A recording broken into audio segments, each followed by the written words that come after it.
It's all yours. Okay, Oh, so introduce yourselves, because we are the Affordable Housing Working Group. I meant individually. Yeah. To my right is Courtney Snelling, affordable housing expert. To my left, Bob Goudreau, affordable housing guru. And my name is Jim Locker, and I just come along to carry the water. So Somebody needs to do. Steve is floating at a pond in Finland, staring at the northern lights. there you That's go. right. That's right. Not a bad place to be, probably. It is not. As you know, our group was formed due to increasing discussions and concerns about affordable housing in town, coming from many quarters, actually. And so you, gentle people of the Select Board, established this working group about a year and a half ago, I guess, with the mission to develop recommendations to be considered for the 2024 town meeting, and to really take the temperature of the town and the community as to what the community wanted and what could be done to improve the housing situation in town, and to coordinate these recommendations with the comprehensive plan task force.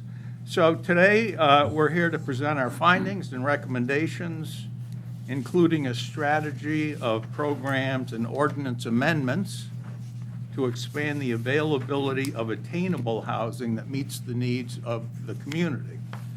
And you'll note that we have adopted the term attainable housing for a specific reason, which is that affordable housing is defined by just about all federal and state governments and agencies as being an income-determined situation. And we're not really looking at income limits or caps or whatever. We're much more interested in the needs of the community than in worrying about that aspect of things. And so, to us, we have gone with the attainable housing, which, if we had to define it, means homes that could be afforded by people who would like to live here because perhaps they work here and they have to commute, or they have family ties here, or they went away and lived somewhere else for a number of years and they want to come back to town, and there's just nothing available currently. The market is pretty brutal right now, and so that really is what we're looking at.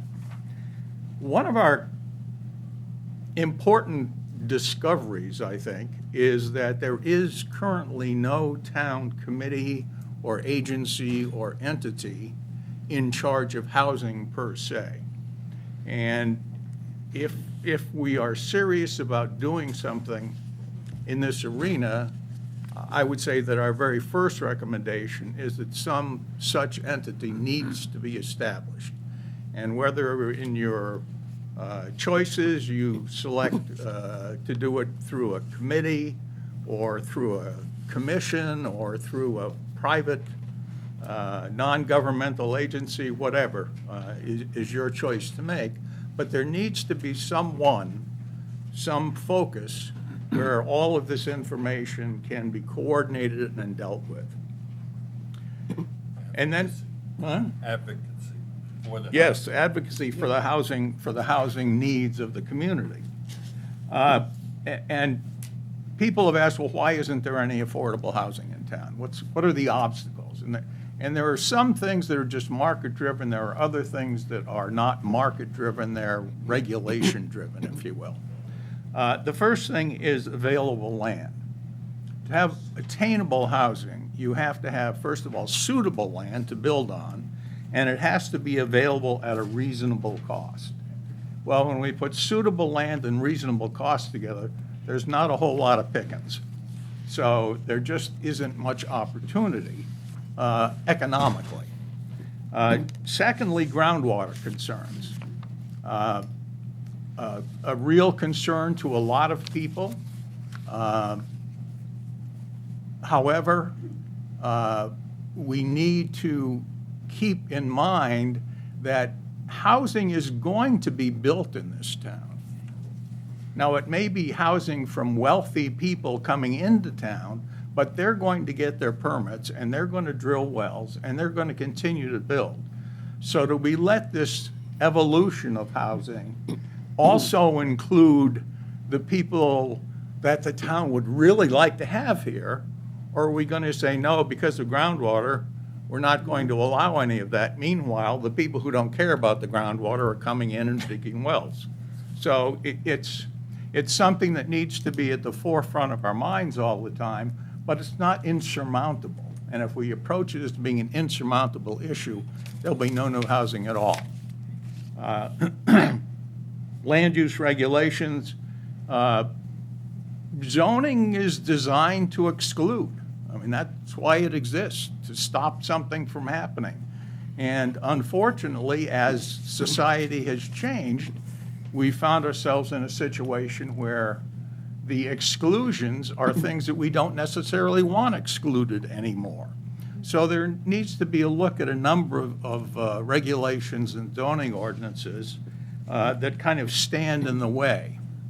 Now, we do have one good thing going, which is the accessory residential units, more commonly referred to as ADUs or accessory dwelling units. And though they're allowed in non-shoreland areas, the regulations around them are terribly confusing. And the town does not provide any active assistance for people who would like to build an ADU or an ARU, whatever term you want to use. And it's something that's really just kind of over the head of a lot of people. They don't realize how easy it could be or how effective it could be. And it is certainly a piece of the puzzle of putting together an attainable housing-friendly scenario. Then, of course, state fire codes, which require sprinkler systems for any building with 3 or more units. In a town without a municipal water supply, that's a bit of a problem. I suppose you could build a little mini water tank everywhere and do it that way, but nonetheless, it's a bit of a problem. So we have to take that into consideration and be creative and figure out a way around it. So in evaluating the best ways, we're very interested in one that we create opportunities for housing that does meet the needs specifically of residents, of workers, of family members, or of people with existing or pre-existing connections to the community. Secondly, that we do at all times consider the potential impacts on groundwater of anything that happens. And thirdly, that the scale of development be reasonable, which is small, is another word for reasonable, I think, in this case anyway, and that design, et cetera, be appropriate to the flavor of the community. We're not looking for glass skyscrapers at the head of Bailey's Island. I know some people would probably like that, but I don't know many people who would. And one of the first things we did, which I think all of us on the committee found to be pretty enlightening, was community outreach. And Courtney's going to run over that for us. Thank you. I wanted to start with some rather sobering numbers. On September 12th of 2023, there were 13 homes for sale in Harpswell with an average price of a little over $1 million apiece. Yesterday, there were 8 homes for sale at an average price of $931,000. Only 2 of the homes currently for sale are below $400,000. We've all heard the stories. A fisherman who's afraid his daughter will not be able to live in town when she grows up. A single mother whose rental is being sold, doesn't have any place to go. A restaurant worker who rents an Airbnb during the year, but It's used for summer visitors in the summer. A small business owner I spoke with, whose applicants ask, is housing included? So we all sort of, I think, felt this was true when we joined this group, but we figured we needed to do due diligence and collect some data, not just our many anecdotes from talking to people in town. So what we did was we hired a consultant to help us, somebody with some experience.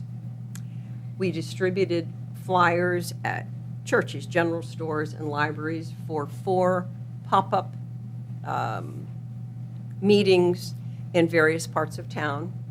In the 4 sort of main parts, anybody could go to any one of them, but we found that sometimes people prefer to sort of stay where they are.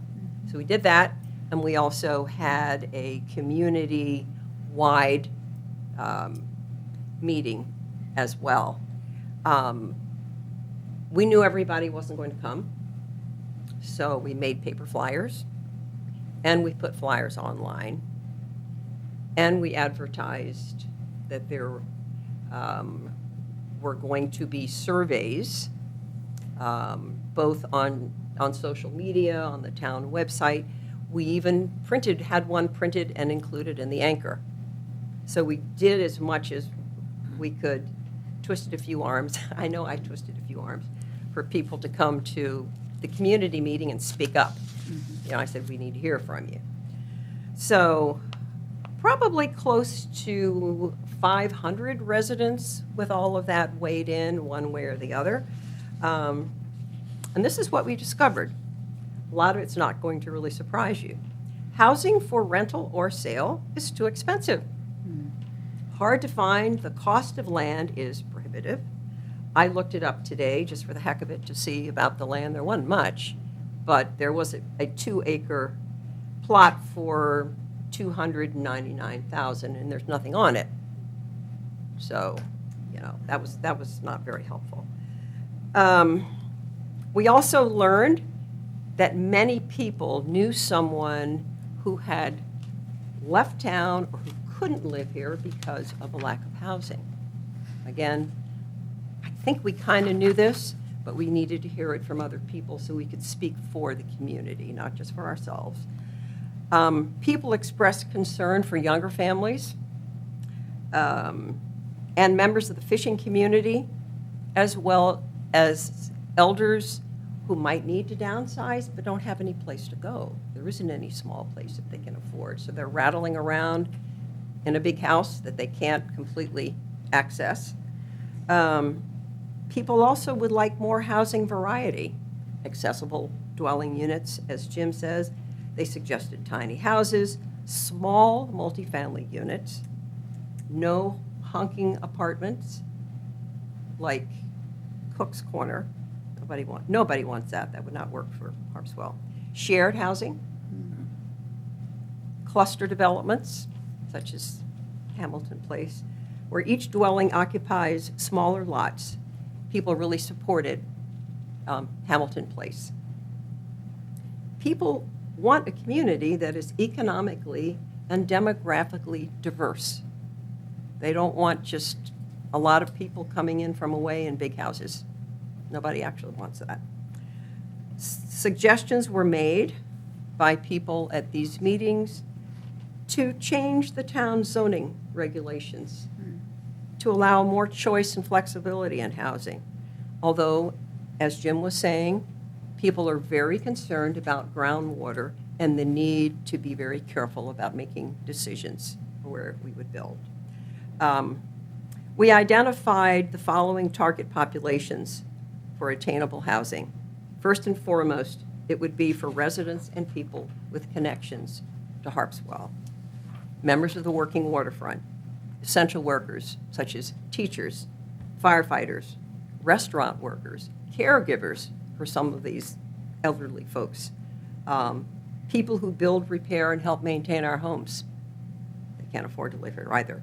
Young families who would like to stay here, or they'd like to move back here and raise their children where they grew up. elderly residents who want to stay in town, but whose current home situation is no longer workable. So those are the people that we would like to be able to help. We know this isn't going to be an easy fix, but we do feel if we pull together as a community, we should be able to make this happen. And Bob Gaudreau is going to give us some ideas along those lines. I would like to talk tonight about the objectives and recommended strategies within the final draft, current draft, let's say. This is probably the bulk of most of what's in there, and yet I'm going to just fly over it in some cases and give you where we're going with it. And I will tell you, even tonight, even over the next months, we are still listening. Mm-hmm. There is nothing final about the final. And so if people have something to say, we'd still like to hear it because it's important. We're plotting something for the next 15 to 20 years. And we'd like to be as cohesive a document as possible. We state in here that you can build up to 12 units of apartments. But we can't. The statutes within the state fire code is a maximum of 4 units right now. You can have a party wall that's fire rated, but it's 2 and 2. 4 units is the most apartments you can build right now. So, but let's be prepared for what changes might be accommodated in the future out of the state fire marshal's office, the insurance companies, land use codes.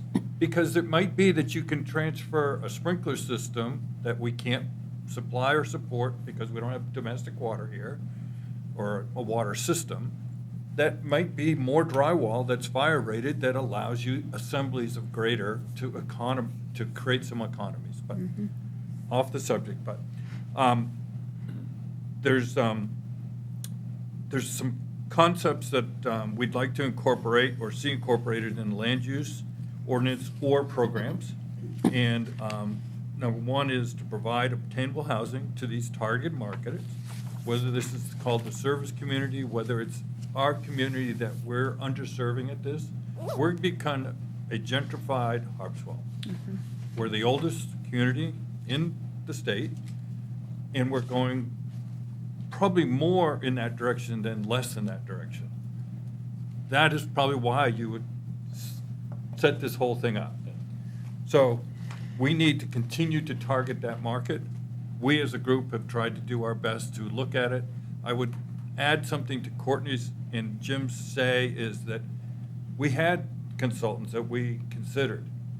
And we're almost glad we got the consultant we got because she was different and she helped. The others could have been canned and we could have been here with less admirable and capable decisions. So it was an outside-the-box task force and consultants, and Mark very much pushed us all to get to results that I hope will make a difference. Number two, the obtainable housing should be only permitted in areas with adequate groundwater and acceptable septic system supporting it. Again, you're hearing some of these repeated. I'm sorry that it goes this way, but this is what we heard from our community more than anything. So we're repeating this because it's a top of the list items that we heard at every pop-up and every meeting and every discussion at the dump and handing out this or that or doing what we do to get people at every avenue. This committee asked to go to the extra length of getting the community involvement versus the least path of resistance. It was the most we could gander to get to glean the most information. Number three is minimize lot size recommendations based on the number of bedrooms versus structure or unit. This is a big change in our ordinance, or ask in our ordinance as we go forward. A one-bedroom apartment or one-bedroom house is going to use a whole lot less water, less septic, less traffic than a house that is 4 bedrooms typically. with the number of people being at least 4, if not 5, and the traffic, the septic, and the water use. So bedroom versus unit is a big denominator as we go through strategy. 4, when afforded potential treatment, afford preferential treatment to long-term affordable of attainable, wait a minute, sorry. When afforded potential treatment of long-term affordable and attainable units should be maintained via covenants to monitor by a local agency. And this is if it's an affordable, and they're given, as I will discuss, a possible Dowdy's point, land that the town works with a developer to develop, and those units are offset because of low or near low land costs. That unit could go from what could have been a $340,000 cost down to possibly a $250,000 cost. It's reasonable that you could have some covenants around you to be able to say that the next generation should have advantage to some of those benefits that come out of this. So, so in the Affordable Working Group, we identified 5 objectives with specific strategies needed to achieve the objectives to increase obtainable housing. And there's, this is where there's like page on page of strategy work here. But the objective A is to encourage obtainable rental housing. It's pretty simple in its manifest. The strategy includes easing and expanding ADU current regulations that are on our books, but we need to modify those to the new LD 2003 state status and/or to relax that through revised zoning regulations and more easily allow larger single-family homes to be divided, construction of duplexes, or small multifamily buildings. To create and encourage attainable planned housing development provisions to encourage cluster attainable housing. Objective B, the creation of small homes for targeted populations. You could call this starter homes. We can put other labels on this, but it's not every house has to be a McMansion to be able to be in Harpswell. And we need to look at our society to be able to have multiple different housing units for availability of all types. The strategy is to reduce lot requirements, allow the mix of housing styles, size, and offer either rent or for sale, work with Harpswell Land Trust to utilize low or no-cost building lots, improve access to town property for development of attainable housing. Objective C, provide ways for older residents to be able to afford and stay in home. Strategy, again, is to include larger homes that could be divided, encourage ADUs to be possibly built on their property, and so that the owner could either live in the main house or could live in an ancillary house, and that somebody else's family could possibly live in the larger house. So it's ADUs is probably our low-hanging fruit for opportunity to create more housing in Harpswell, and it's an educational process that we really need to delve into to give our residents opportunity to understand that as best as possible. Objective D is to encourage private entities and nonprofits to undertake the creation of attainable housing. This is an establishment of the Town Housing Authority, develop the model of affordable guidelines, partner with energy groups and agencies to establish a housing trust to capitalize in part on the affordable housing tax increment financing. And this goes into the relationship of 2 properties that we have identified and that could be major success stories for facilitation of affordable housing on town-owned land. One is off Dowdy Point Road, and the previously approved Mitchell Field upper corner, southeast corner, according to the stipulations and guidelines of the master plan and report. Those 2 properties have ability for the town to show our residents what other opportunities are to be had and examples that to be shown. The last objective, E, is to ensure and update the comprehensive plan. So the comprehensive plan, we are outside of the comprehensive plan. We have reported to the comprehensive plan a number of times, but our objective is to push our affordable housing objectives to be incorporated. That's what I have. Thank you. All right, so where do we go?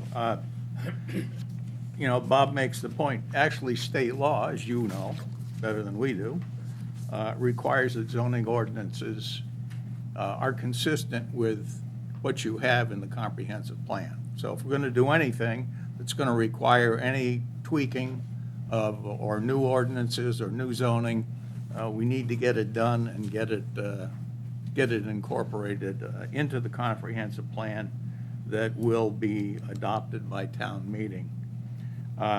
Once the plan's adopted, those amendments are integrated into the land use regulations, but there are some things that we can move ahead with beforehand, actually outside of that, including these ADU revisions. Again, Bob mentioned that ADUs are low-hanging fruit. ADUs can serve so many purposes. And if we allow them to exist in an attachment, so you build an attached room to your house, or in a garage, you build it in the garage or in the second floor of the garage, above the garage, or in a barn, or in an outbuilding, or even within the house itself, you wall off part of the house and make an ADU. The person who lives there now potentially has a source of income, rental income. Think about it. A lot of our older people are living in 4 and 5 bedroom homes, and their only asset is the property. They don't have much in the way of income, they don't have much in the way of savings, but if they could suddenly have a rental income, a rental property, that could make all the difference in the world. Or if they need a caregiver, it could be home for a caregiver. It just gives you a lot of flexibility at minimal cost. The problem, as we said, is that people don't really understand how to do it. So that's an educational process.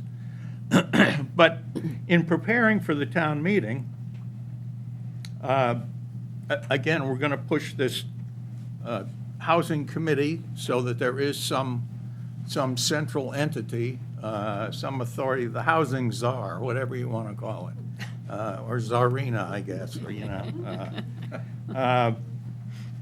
And to be sure that these proposals are integrated into the overall plan, and then to put together a summary of the whole draft just for the public, so that people who care can read that and understand that part of the proposed changes to the comprehensive plan. Obviously, without citizen buy-in, it all doesn't make any sense. Another thing is to put together a set of model housing affordability procedures, provisions, guidelines, so that if a developer comes in and has some interest, or a nonprofit entity comes in and has some interest in affordable housing, instead of running around, here is a resource. Okay, here's a booklet, here's a whatever.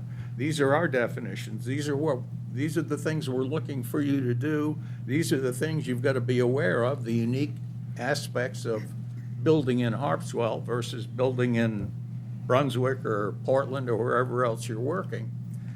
So if we put that together into a single document, that's really going to help us a lot in attracting and also seeming like a professional community to some outside developer who's ready to come in and dump some money but wants to know what's happening, what the landscape is like. So we can do all these things then for the 2025 town meeting.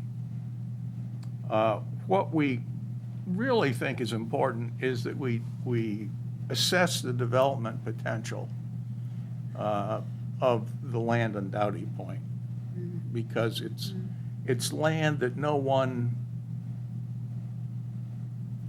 is utilizing that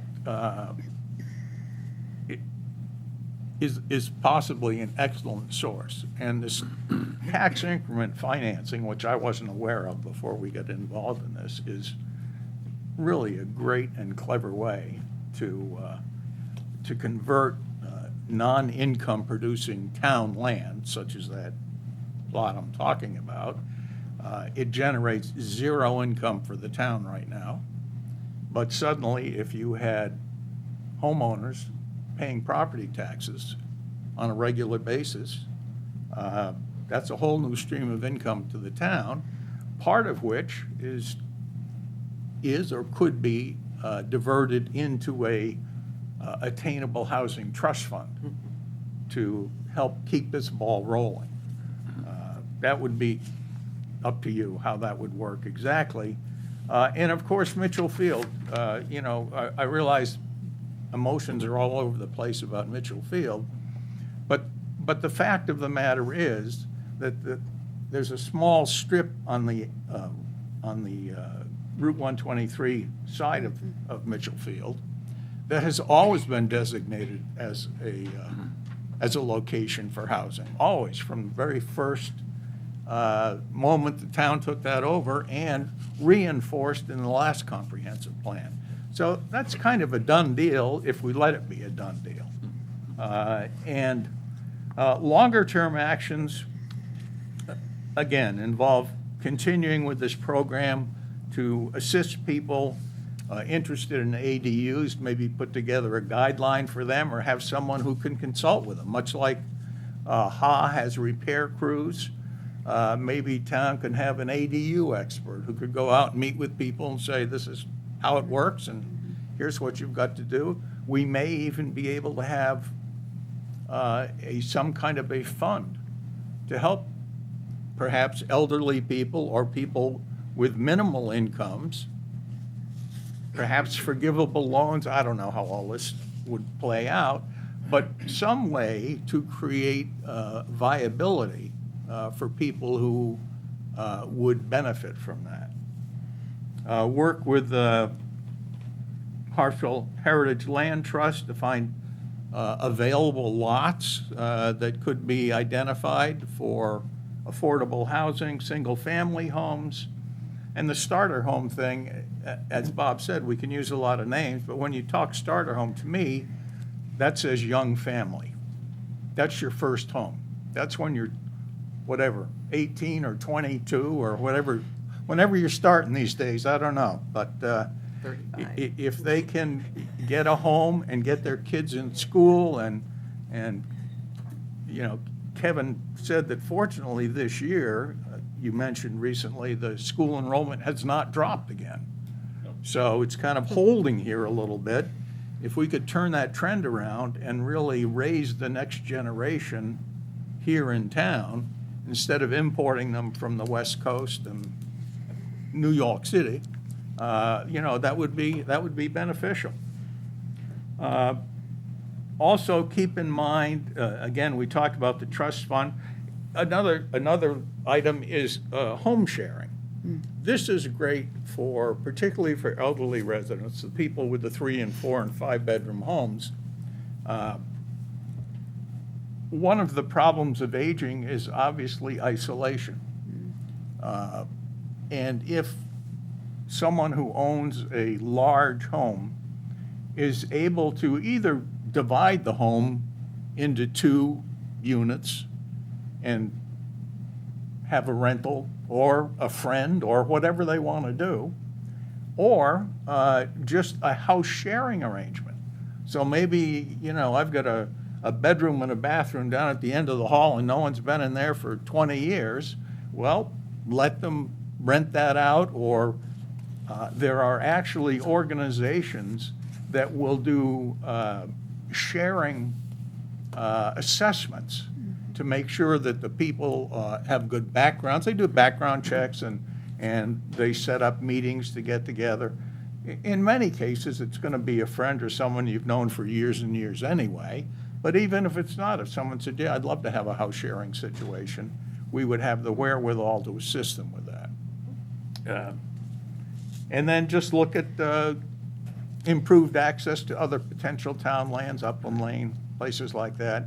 If we can get in there, we could probably do some good housing in that area, but we've got to be able to get into it. So that's something else to keep in mind. And I think that's a pretty good summary of what we've been doing for the last year and a half. I'll just close by saying I think we all greatly appreciated the opportunity to contribute.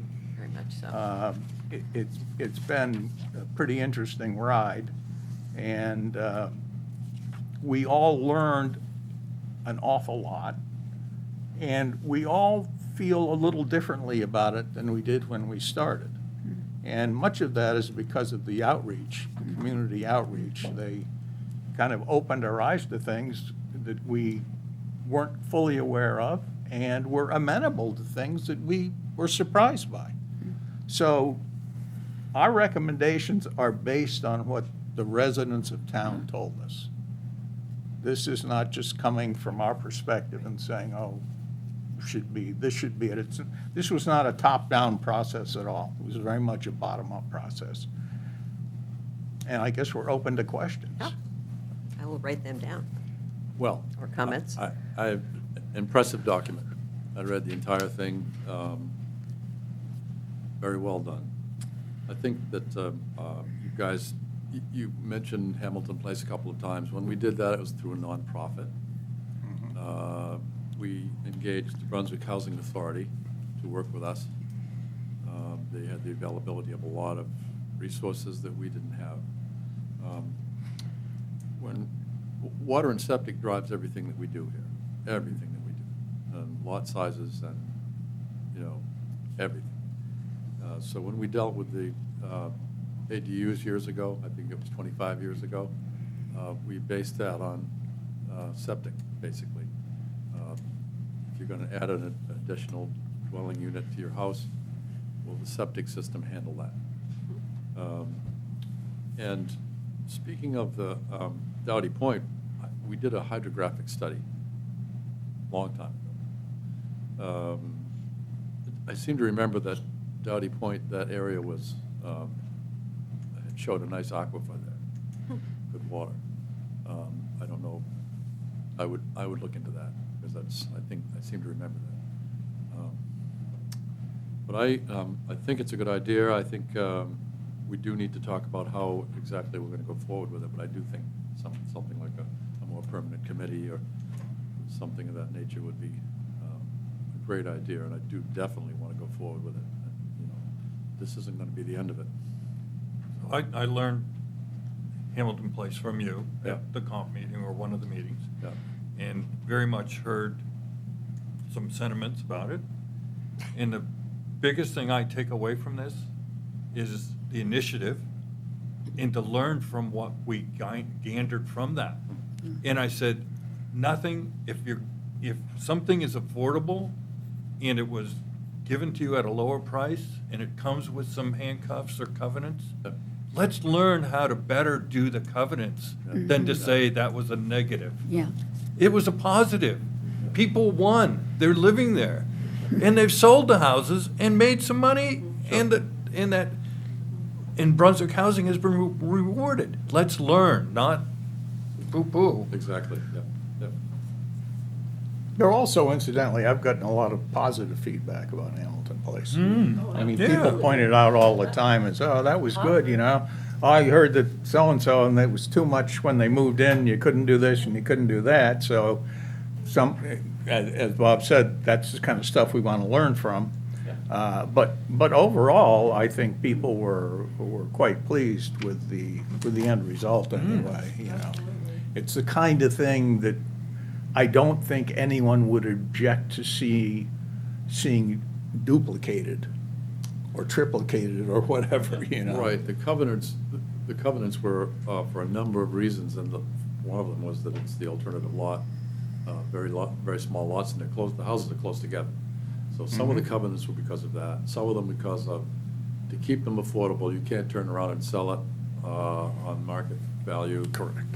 You had to do something to do with Harpswell. You had to be a job there, or relatives there, So Mhm. we weren't encouraging people to move into town, we were trying to help the people who wanted to stay. There you go. and Sure. stay here. So, I mean, there are a lot of things in there that some folks might find objectionable, but they were there for a reason. How We need long to ago work was through it. that? 1979. No, that was about 20 years ago. Yeah. Okay. Yeah. Yeah. Mr. Chairman, just a couple of things that was said that, quick follow-ups on. Bob said that this is a draft, and it really is intended to be a draft. And the working group is looking for feedback. They are meeting with a number of the town committees to talk about the draft. They're meeting with they're meeting with the Land Trust. If there are other groups that would like to We have- share their thoughts, they should let me know. Second, Ivy Van, who is the town's consultant, and I have started looking at possible amendments to the ADU provisions with the idea that if the select boards was so inclined, they could potentially be ready for a May special town meeting to move that forward, and also some other things. In terms of the covenants question, we ask the Mid-Coast Council of Governments, who's doing a housing study and doing some things, to develop sort of a template of covenants that could be used by all of the area-wide communities in sort of what I would call an effective but simplified version. And they have agreed that they are doing that, and I think have a timeline of the end of March for doing that. So a number of those things are moving forward. And I'm going to be the one who asks the question.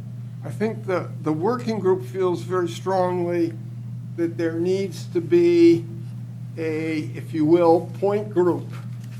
And obviously, as their mission is, when they give you the report, they go out of existence. And Courtney keeps saying to me, well, do you think they can really do these things before May town meeting, et cetera?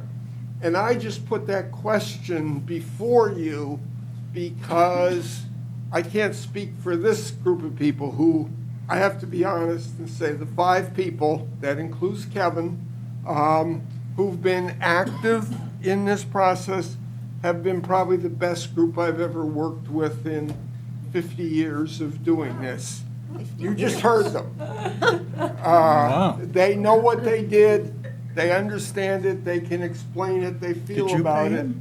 I'm not advocating for them being the committee, but I do think it would be good for the select board to think about how we don't lose the momentum that we have now and we keep going. Finally, the recommendations that are in the draft report are essentially incorporated pretty much in total into the draft of the comprehensive plan that the task force will be deciding on sending to public hearing next week or the following week. So most of those things are in progress or are happening, with or without your blessing.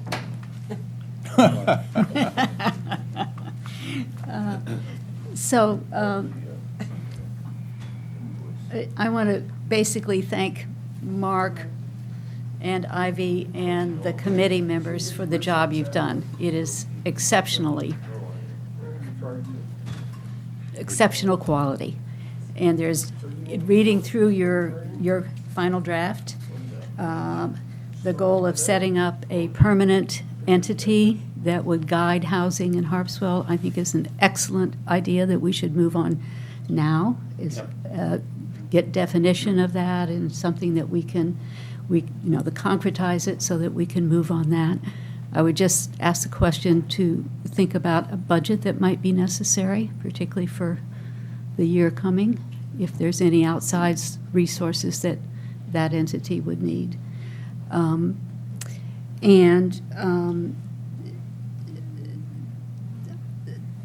In terms of the strategy and the actions and in the plan that you have recommended, it seems very, very sound, very sound.